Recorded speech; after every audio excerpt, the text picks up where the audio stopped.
All right, so today's lecture, we're looking at two different applications of how we actually use determinants in real life, although I don't know how real life this is because I've never once used these, but it's what the textbook wants us to learn. So, and they're somewhat useful. I mean, they're interesting. So today we're going to be learning about how we can use determinants to find areas of triangles. And secondly, we're going to learn a rule called Cramer's rule that tells us a formula for solving systems of equations. Let's do the areas of triangles first. So a determinant allows us to find the area of a triangle, assuming that we are given 3 points in a coordinate plane. So if a triangle is defined by these 3 points, x1, y1, x2, y2, and x3, y3, then actually there's a formula for the area of this triangle that's based on the determinant. So the area is actually given by plus or minus 1/2 times the determinant x1, y1, 1, x2, y2, 1, and x3, y3, 1. Okay, so that's the formula for the area of a triangle if you're given these 3 coordinate points in a 2-dimensional Cartesian plane. You guys all know what Cartesian means, right? No, of course. Hey, what? Anyways, the plus or minus is there. The plus or minus is there because sometimes this determinant will give us a negative number. And so you just need to always make sure the area is positive, because area is always a positive number, right? You don't need to know this, but if the points go in a clockwise order, you get a negative number from the determinant. But if they go in a counterclockwise order, the determinant is a positive number. What is that symbol before the 1/2? Plus or minus. Oh. Okay, so if the points are ordered in a clockwise direction, you have to multiply by -1 to make sure the area is positive. Okay, that actually comes from right-hand rule for those of you guys who are in physics. Anyways, let's look at an example. Okay, so you just need to remember, you put the first coordinate in the first row, and the second coordinate in the second row, etc., and you just make sure that the third column is all ones. So the z column is all ones. Let's do an example. Okay, let's say we had a triangle that's given by 1, 0, and 2, 2, and 4, 3. Okay, so if you were to plot these points, you would get, 1, 0 is somewhere here, 2, 2 is here, and 4, 3 is here. So you have a triangle that looks like this, right? Right? And what direction is that? Anybody? Clockwise. 1, 0 is here, 2, 2 is here, and 4, 3 is here. Clockwise. Yeah, clockwise. So our determinant should give us a negative number, which means we'll have to make it positive. Okay, so what would the area be? Plus or minus 1/2. Then we just plug it into our formula, right? So we're going to put the first point in the first row, so that's 1, 0. And then the third column is always a 1, so it's 1, 0, 1. And then the next row is 2, 2, 1. Then 4, 3, 1. Okay? So that's a very simple formula for the area of a triangle. Any questions?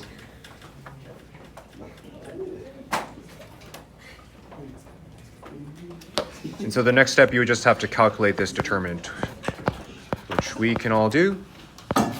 It's just 1 times 2 minus 3 minus 0 plus 1 times 6 minus 8, or -2.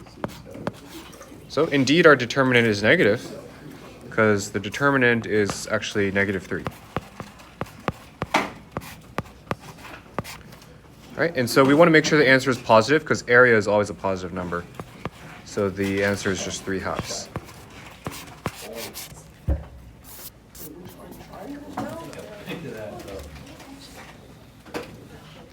the things in the square brackets, are those, is that you finding the determinant? What? The square brackets? That's a parentheses. No, like inside of it, are you like finding the determinant? You mean the vertical bars? No, like, when you, the thing you're multiplying by 1/2, is it by the determinant? Which line? This line? Yeah. That's, I evaluated the determinant. Those are parentheses. I know, I'm saying like inside of it. You're solving for the determinant inside of the square brackets. No, I solved for the determinant here. That's the determinant. My bad. Anyways. Any Wait, let me get to that next step. which step? From the area, the matrix Here? to that, yeah. I just found the determinant, so I expanded across the first row. Oh, Right? We just did that on the quiz. oh, that. Alicia? Okay. All right. No more questions? Let's go on. Kramer's rule. Kramer's rule? I don't know. How do you pronounce it? Not that. It's like oil or something. No, it's not quite like that. Well, Kramer was a Swiss mathematician, I think. Lived in the 18th century. So you guys, you can think like your mathematics ability has gone up to the 18th century. Okay, so that's about how far you've gotten. By the time you get to college, you might get to the 19th century.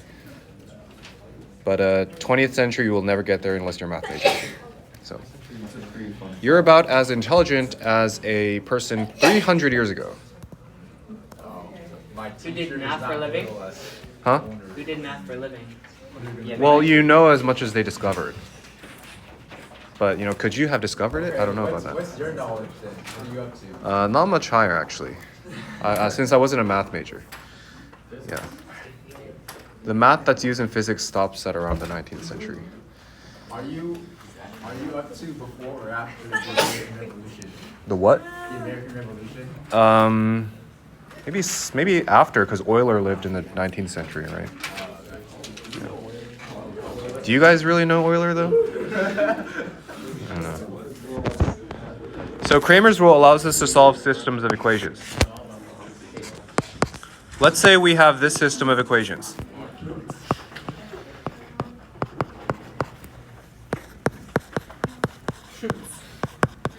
Okay, just random numbers to demonstrate the formula.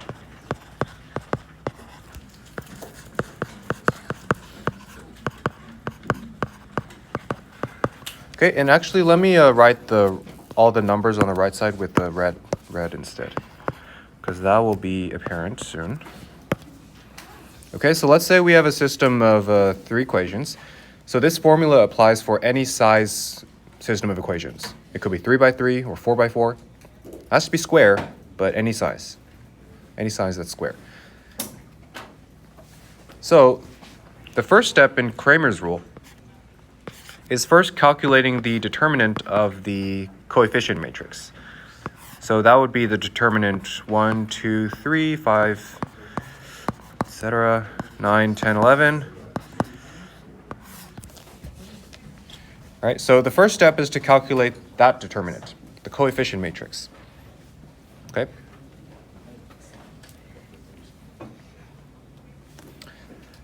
And then the second step is where we calculate x, y, and z directly using determinants.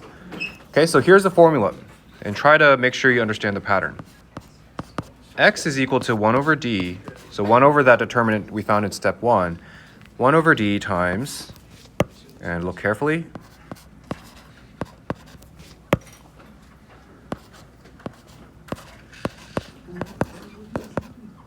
so that's x, and here's y.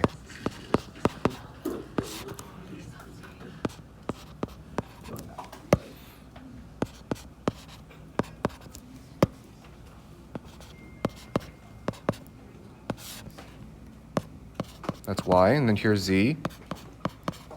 So x, y, and z, they all start with 1 over d, so that's important.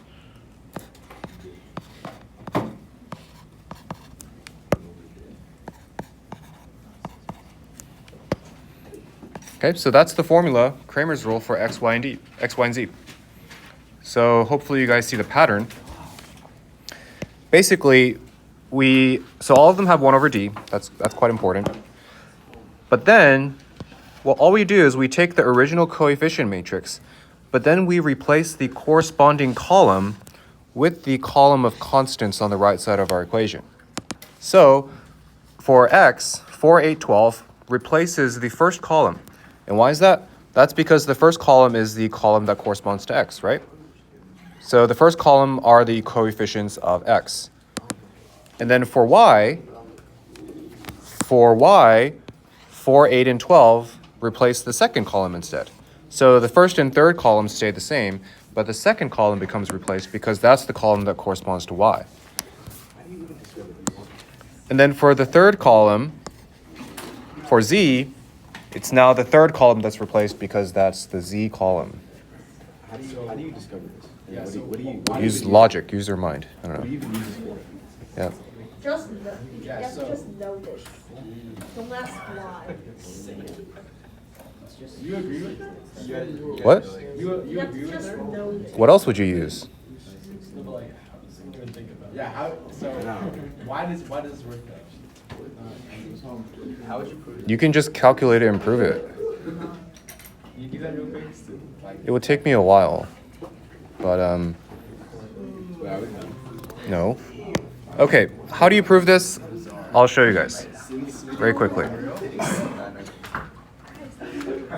I'll show you based on the 2 by 2, okay? All you do is you start with the original equation, so a1x plus b1y plus equals c1, and then a2x plus b2y equals c2.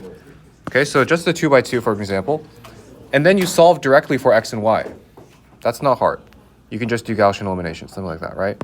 What you would get is x equals, and I'm looking at the textbook here, c1b2 minus c2b1 over a1b2 minus a2b1. why do you get that? I mean, you just solve it, right? We learned how to solve 2 by 2s, right? And then if you solve for y, you're going to get a1c2 minus a2c1 over a1b2 minus a2b1. And that's obviously determinants, right? This just corresponds to AD minus BC of some matrix. And so on for all of these. And so if you simply notice that pattern, you can very easily extend it to any size matrix. And it's not very hard. Yeah, you're right. It's not hard at all. Yeah, not hard. Just use your mind, right? bro.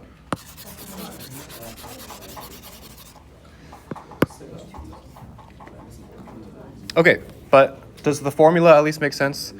We take the constants on the right side of the equation and replace that with the corresponding column of the coefficient matrix. And don't forget, you also need the 1 over d. So that's why we did the first step, to calculate the original determinant of the coefficient matrix. Okay, so I'll show you an example with the 2 by 2 system. Let's say we had, I'm going to do a 2 by 2, but you have to do 3 by 3 on the classwork. Because you're the student and I'm the teacher. Okay, so let's say we had this 2 by 2 system. The first step is to calculate the determinant of the coefficient matrix. So that's 4, -2, 3, -5. And so that's not hard to calculate, right? -14. -20 minus -6 is -14. AD minus BC. Then the second step, we have to calculate x and y directly.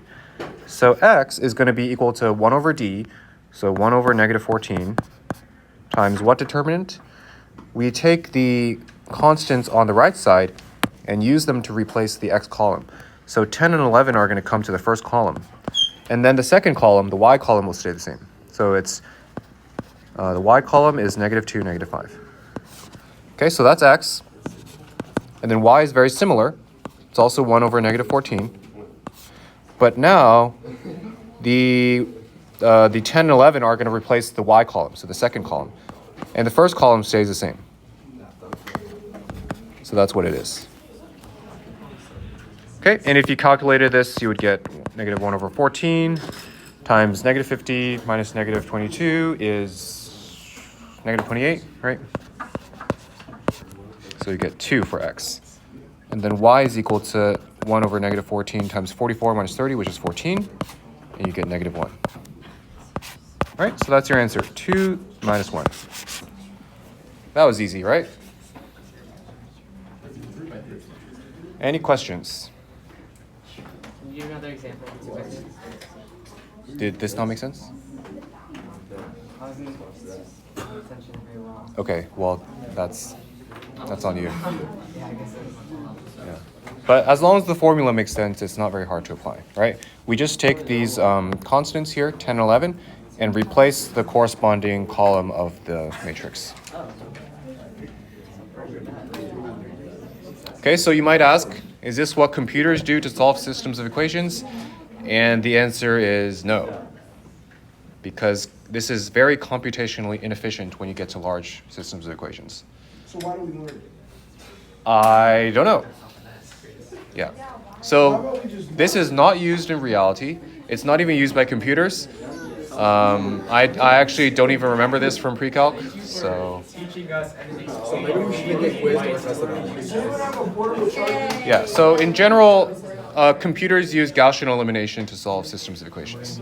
Wait, so like, what would be tested on this and quizzed on? Um, If it's like it's on the homework, but it's not on the test. Oh.